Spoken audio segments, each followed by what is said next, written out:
But one stock we have to keep tabs on, Cebu Land Masters. The property player ended the day with a 14.3% gain. That's after it soared to as much as 24% earlier in the day.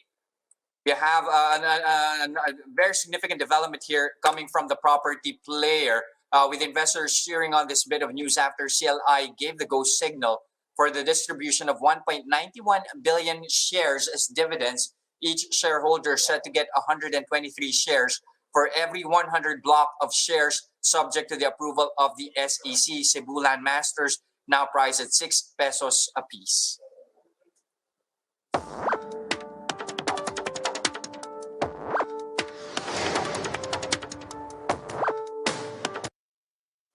But besides, Mindanao Builder is banking on more developments as it braces for the year ahead. To talk about their plans, we have Cebu Land Master CEO Jose Soberano III. Good afternoon, sir. Hi, good afternoon, Jess. All right, just to take it from this bit of news with that stock dividend approval, which sent shares soaring for the stock, how might this development impact CLI's positioning in the Visayas and Mindanao?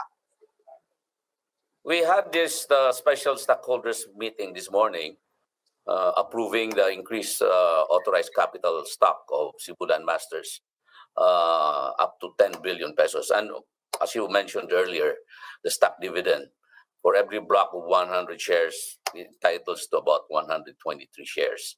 So this is in line with the expansive mood that we continue to have. We prepare ourselves in terms of the capital requirements that we may be needing in the years to come. So there's a lot of leeway brought about by this move to increase our capitalization. All right. Much of that, of course, will go to capital requirements here. But that also begs a question. What's your level of optimism here for the region, especially Cebu, considering that, the province has been flagged for an alarming spike in cases? We survived 2020. I mean, that's the real positive thing that we feel right now. And in fact, from Cebu Land Masters' perspective, we continue to harness certain gains, reservation sales. We continued with our projects, our construction activities. So we feel very optimistic, so to speak. So what more now when we are already rolling out the vaccine, no? And this thing about the variant, I think that will be overcome. This virus, things will become even more vibrant. Yeah, we see a lot of the players and even the industry stakeholders, from tourism to business, having to position themselves when things will be eased up. The borders will slowly be opening up. So things from what was the worst in 2020, definitely more optimism, reality on the ground that is being felt right now. Is there reason to believe, sir, that recovery in the region, Visayas and Mindanao in particular, will come in quicker than the rest of the country? Well, it would depend really on which particular industry, because it's the area will have their own strength. For example, let's talk about the tourism sector. For example, we feel very strongly that Cebu will bounce back pretty strong there. We remain to be a gateway of tourism for Visayas and Mindanao. We do have the improved infrastructure of our airport. The third bridge is about to be completed. A fourth bridge is being planned out. And we are practically such an underserved industry in that sense of tourism. So I think it's basically a supply-based business. So for so long as you have the facilities, you have the hotel rooms, people will come in gradually. And knowing very well that we are still very far off from our ASEAN neighbors in terms of tourist arrivals. So there's so much upside to think about.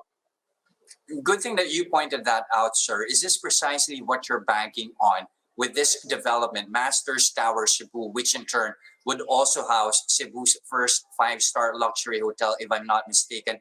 Why carry on the task of building this leisure facility just when the tourism sector has been badly hit?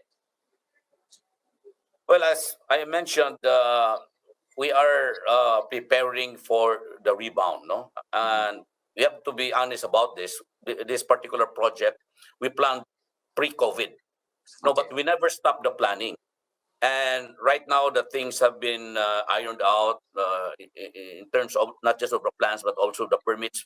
We feel this is the right time to launch it. No, uh, we know the feeling of how bad it was. So timing wise, the things are now uh, a lot better. Things are going to be more open now with the vaccine and all. I think the timing is just perfect. And we have to also consider that this is one project that will have a longer gestating period. No, this will be Mhm. operational by 2025. Okay. So by then, we should be very confident about the normalcy to happen. No? So the tourism industry will really bounce back. We all know that in 2019, the average occupancy in Cebu was about 80%. And we felt very strongly that it could have continued and even improved if it were not for the COVID. So things will Mhm. be very much in place to position ourselves for more improvements in the tourism industry. Okay, what's also interesting about this development is that it's also going to house office and retail spaces. How much demand are you seeing from this? Well, we have about uh, close to 200 rooms here. Mhm. So we are gonna be catering, of course, to uh, the leisure and corporate travelers. And at the same time, we are looking at also even our locals to be able to enjoy the facilities on this Masters Tower, because it will also be housing uh, high-end offices. Mhm. And also they have a component which will have the two restaurants, one restaurant also positioned on the roof deck.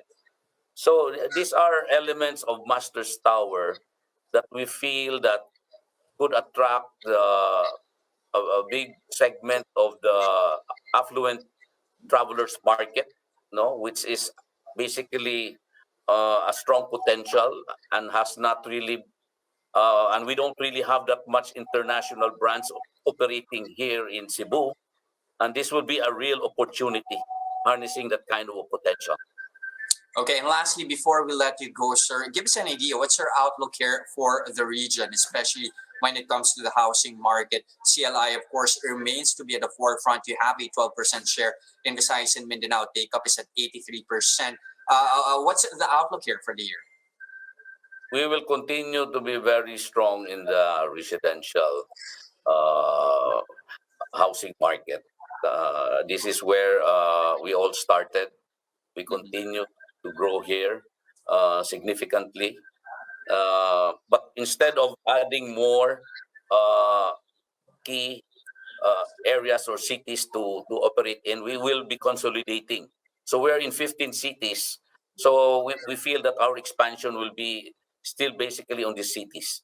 So we Mhm. continue to grow here, even looking at easily a 20% growth uh, for that particular business in 2021. Mhm. And looking at, of course, the recurring business side of our revenue, we are banking also on the hospitality sector.